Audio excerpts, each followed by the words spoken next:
سیدنا مریم حضرت عمران سلیمان کی اولاد میں سے تھے اور ان کی اہلیہ بی بی حنا حضرت داؤد کی اولاد میں سے تھیں۔ حضرت عمران بنی اسرائیل میں بڑے عابد و زاہد مشہور تھے، اسی لیے مسجد اقصی کی امامت لوگوں نے آپ کے سپرد کی ہوئی تھی اور بی بی حنا بھی بڑی عابدہ و زاہدہ خاتون تھیں، اس لیے یہ میاں بیوی بنی اسرائیل میں عزت و احترام کی نگاہ سے دیکھے جاتے تھے، لیکن بی بی حنا کے کوئی اولاد نہ تھی۔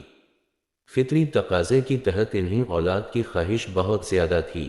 وہ اللہ تعالیٰ سے اولاد کی دعا اکثر و بیشتر کرتی رہتی تھیں۔ ایک مرتبہ حضرت حنا اپنے مکان کے صحن میں چہل قدمی کر رہی تھیں، دیکھا کہ ایک پرندہ اپنے بچے کو بار رہا ہے اور محبت و پیار سے اس کو چوم رہا ہے۔ پیار و محبت کے اس منظر نے حضرت حنا کو بہت ہی متاثر کیا۔ اولاد کی تمنا نے دل کو مزید بیقرار کر دی۔ حالت اضطراب میں دعا کے لیے ہاتھ اٹھا دیے، عرض کیا، پروردگار، اسی طرح مجھ کو بھی اولاد عطا کر جو ہماری آنکھوں کا نور اور دل کا سرور بنے۔ بیقراروں کی دعا نے قبولیت کا جامہ پہنا اور حضرت حنا نے چند روز بعد محسوس کیا کہ وہ پر امید ہیں۔ حضرت حنا کو اس احساس سے اس درجہ مسرت ہوئی کہ انہوں نے نظر مان لی کہ جو بچہ پیدا ہوگا اس کو ہیکل مسجد اقصی کی خدمت کے لیے وقف کر دوں گی۔ بہرحال اللہ تعالیٰ نے حضرت عمران کی بیوی حضرت حنا کی دعا کو شرف قبولیت بخشا اور وہ مسرت و شادمانی کے ساتھ امید بیر آنے کی گھڑی کا انتظار کرنے لگیں۔ حضرت حنا کی مدت حمل جب پوری ہو گئی تو ولادت کا وقت آ پہنچا۔ ولادت کے بعد حضرت حنا کو اطلاع دی گئی کہ ان کے بطن سے لڑکی پیدا ہوئی ہے۔ جہاں تک اولاد کا تعلق ہے، حضرت حنا کے لیے یہ لڑکی بھی لڑکے سے کم نہ تھی، مگر ان کو شدت سے یہ احساس ہوا کہ میں نے جو نظر مانی تھی وہ پوری نہ ہو سکے گی، کیونکہ لڑکی مسجد اقصی کی خدمت کیوں کر انجام دے گی؟ یہ کام تو مرد ہی انجام دے سکتے ہیں، لیکن اللہ تعالیٰ نے بطور الہام یا ہاتفگی بھی ان کے افسوس کو مسرت سے یہ کہہ کر بدل دیا کہ ہم نے تیری لڑکی ہی کو قبول کر لی ہے اور اس کی وجہ سے تیرا خاندان اور بھی معزز اور مبارک قرار پائے گا۔ حضرت حنا نے لڑکی کا نام مریم رکھا اور دعا کی، اے پروردگار، اس کو اور اس کی اولاد کو شیطان کے ہر فتنہ سے محفوظ فرما۔ سریانی زبان میں مریم کے معنی خادم کے ہیں۔ چونکہ یہ مسجد اقصی کی خدمت کے لیے وقف کر دی گئی تھیں، اس لیے یہ نام موزوں سمجھا گیا۔ بعض کہتے ہیں کہ مریم کے معنی بلند اور عبادت گزار کے ہیں۔ بشر بن اسحق کہتے ہیں کہ سیدہ حنا ابھی حاملہ ہی تھیں کہ ان کے شوہر حضرت عمران کا انتقال ہو گیا تھا۔ سیدہ مریم ابھی شیر خوار ہی تھیں کہ باپ کا انتقال ہو گیا۔ اس سے پتہ چلتا ہے کہ سیدنا عیسیٰ کی پیدائش سے قبل ہی اس خاندان کو قدرت الہی نے ایسے خصائص سے نوازا جو دیگر خاندانوں میں مفقود تھے۔ جیسا کہ مسجد کی خدمت مرد کرتے تھے، لیکن اس خاندان سے اللہ تعالیٰ نے عورت کو مسجد کی خدمت کے لیے چن لیا۔ بی بی مریم کی ماں نے جب ان کو جنم دیا تو انہیں کپڑوں میں لپیٹ کر مسجد بیت المقدس لے گئیں اور بندوں کے حوالے کر دی جو وہاں عبادت الہی اور خدمت مسجد وغیرہ کے لیے ہمیشہ وقف و مقیم رہتے تھے۔ یہ بچی چونکہ ان کے امام و پیشوا کی بیٹی تھی، لہٰذا اس کے متعلق سب جھگڑے کہ میں اس کا کفیل بنوں گا۔ مریم نے مریم کو دودھ پلانے کے زمانے کے بعد اور بچپن کی پرورش کے بعد ان لوگوں کے حوالے کیا ہوگا۔ خیر، مریم نے مریم کو ان کے حوالے کر دی تو اس بات پر جھگڑا ہوا کہ کون اس کی پرورش و کفالت کرے۔ ہر کوئی حریص تھا کہ میں تنہا اس کی کفالت و پرورش کی ذمہ داری اٹھاؤں۔ حضرت زکریا اس زمانے میں پیغمبر بھی تھے اور مزید برآں وہ بچی کے بہنوئی یا خالو بھی تھے، تو اس لیے ان کی خواہش و کوشش تھی کہ میں اس کا حقدار بنوں، مگر لوگ آپ پر مصر ہوئے کہ آپ ہی ہمارے ساتھ برابر کے شریک ہیں اور آپ ایک قرآن اندازی میں شریک ہیں۔ تو آخر کار سب قرآن اندازی پر متفق ہوئے اور تقدیر و قسمت نے حضرت زکریا کی یاوری کی اور ان کے نام سے قرآن نکل گیا، اور چونکہ خالہ ماں کی طرح ہوتی ہے اس لیے بہتر ہوا۔ اللہ عز و جل فرماتے ہیں، اور زکریا اس کے کفیل بنے۔ حضرت زکریا نے سیدہ مریم کے لیے مسجد کا ایک محراب حجرہ منتخب کیا اور اس میں ان کا قیام طے پایا۔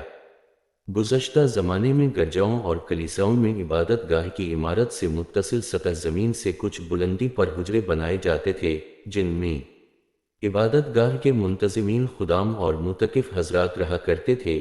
انہیں محراب کہا جاتا تھا۔ اسی قسم کے کمروں میں سے ایک میں سیدہ مریم بھی متکف تھیں۔ وہ تمام دن عبادت الہی میں مشغول رہتیں۔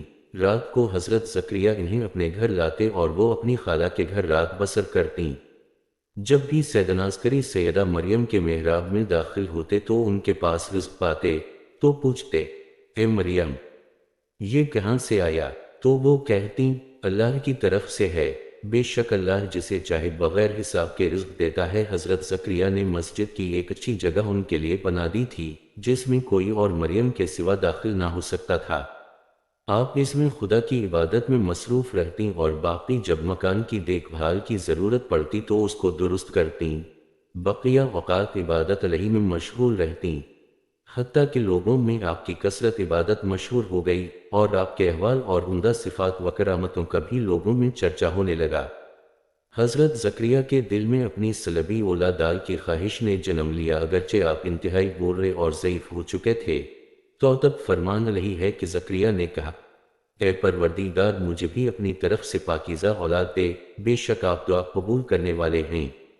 بعض مفسرین فرماتے ہیں آپ نے یوں دعا کی، اے وہ ذات جو مریم کو غیر موسمی پھلواؤ اور رزق عطا کرتی ہے، تو مجھے بھی اولاد سے نواز، اگرچہ اس کا زمانہ نہیں۔ ایک دن بیت المقدس میں ابیا کے گروہ کی باری تھی اور زکریا خدا کے حضور اپنی خدمت سرانجام دے رہے تھا۔ دستور کے مطابق انہوں نے قرعہ ڈالا تاکہ معلوم کریں کہ رب کے مقدس میں جا کر بخور کی قربانی کون جلائے۔ زکریا کو چنا گیا۔ جب وہ مقررہ وقت پر بخور جلانے کے لیے بیت المقدس میں داخل ہوا تو جمع ہونے والے تمام پرستار صحن میں دعا کر رہے تھے۔ اچانک رب کا ایک فرشتہ ظاہر ہوا جو بخور جلانے کی قربان گاہ کے داہنی طرف کھڑا تھا۔ اسے دیکھ کر زکریا گھبرایا اور بہت ڈر گیا۔ فرشتے نے اس سے کہا، زکریا مت ڈر، خدا نے تیری دعا سن لی، تیری بیوی الیشبا کے بیٹا ہوگا، اس کا نام یحییٰ رکھنا۔ وہ نہ صرف تیرے لیے خوشی اور مسرت کا باعث ہوگا بلکہ بہت سے لوگ اس کی پیدائش پر خوشی منائیں گے، کیونکہ وہ رب کے نزدیک عظیم ہوگا۔ لازم ہے کہ وہ پیدا ہونے سے پہلے ہی روح القدس سے معمور ہوگا اور اسرائیلی قوم میں سے بہتوں کو رب ان کے خدا کے پاس واپس لائے گا۔ زکریا نے فرشتے سے پوچھا، میں کس طرح جانوں کہ یہ بات سچ ہے؟ میں خود بوڑھا ہوں اور میری بیوی بھی عمر رسیدہ ہے۔ فرشتے نے جواب دیا، میں جبرائیل ہوں، خدا کے حضور کھڑا رہتا ہوں۔ مجھے اسی مقصد کے لیے بھیجا گیا ہے کہ تجھے یہ خوشخبری سناؤں۔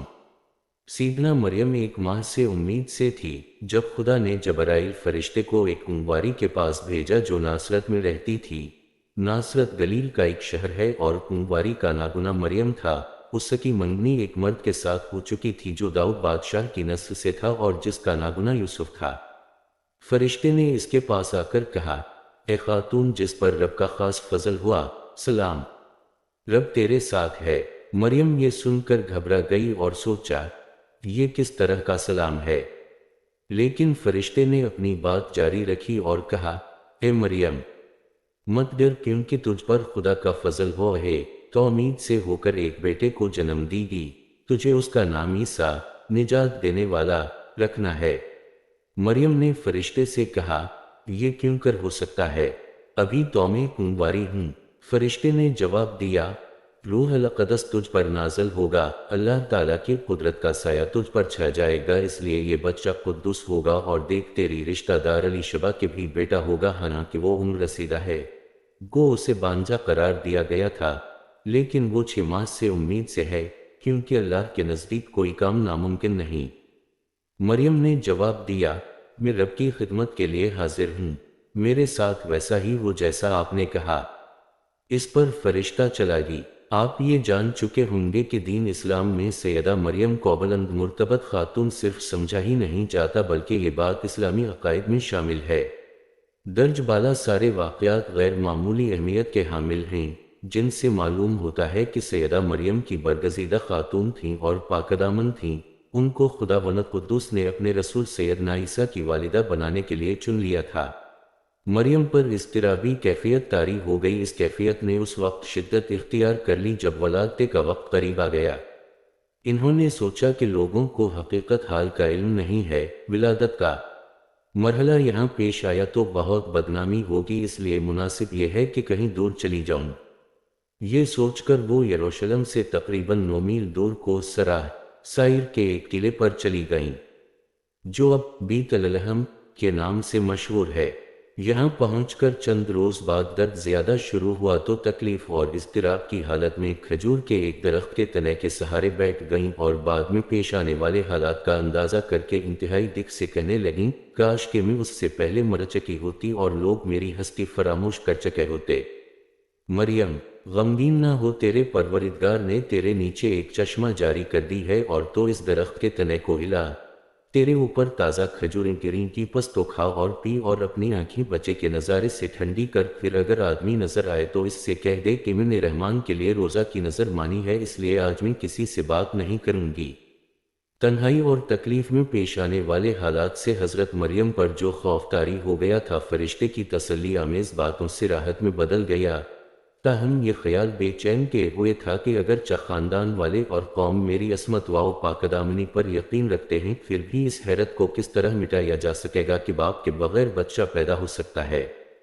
اللہ تعالیٰ نے فرشتے کے ذریعے مریم کے پاس پھر یہ پیغام بھیجا کہ جب تو اپنے قوم میں پہنچے اور وہ تجھ سے اس معاملے کے متعلق سوالات کرے تو جواب نہ دینا، بلکہ اشارے سے بتا دینا کہ میں روزے سے ہوں، اس لیے آج کسی سے بات نہیں کر سکتی، جو کچھ دریافت کرنا ہے اس بچے سے پوچھ لو۔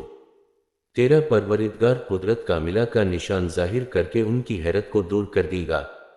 حضرت مریم وحی الہی سے مطمئن ہو گئیں اور بچہ کو گود میں لے کر بیت المقدس کی طرف روانہ ہوئیں۔